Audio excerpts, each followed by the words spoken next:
প্রথমে বলতে চাই মিডিয়া বাইরের মাধ্যমে এনালম এ পর্যন্ত আমার মোতাহের ভাই, আমার আব্দুর রহিম, আমার আহের মৃত্যু হওয়ার পরেও এখনো তাদের বাসার কাজের সাথে যোগাযোগ করে নাই। তবে আপনি তার পেছনের কথা নিয়ে আপনি এত ভয়ঙ্কর হিসেবে আছেন, তার কথা নিয়ে মানুষ অহৈতভাবে মূল্যায়ন করতেছেন না, সেটার জবাব কিন্তু জনগণ দেবে আপনাকে। আপনি আসেন, আসিয়ে মিডিয়ার মাধ্যমে হোক আর না হলে এলাকার জনপ্রতিনিধি আছে, আমাদের জননেতা জননাম জননেতা কাজল ভাই আছে, কাজল ভাইয়ের সাথে আপনি বসুন, বসিয়ে যাদের ক্ষতিগ্রস্ত হয়েছে তাদেরকে ক্ষতিপূরণ করে দেন। আর না হলে আপনার এই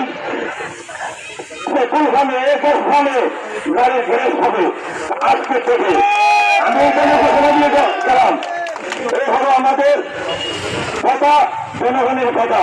এগুলো আর গাড়ির মালিক যারা আছে আমি আগে একবার বলেছি, আপনারা কি করেন গাড়িগুলো এখানে আনিয়ে রাখেন, যতটুকু পর্যন্ত আপনাদের ক্ষতিপূরণ দেওয়া হবে না ততটুকু পর্যন্ত গাড়িগুলো এখানে থাকবে।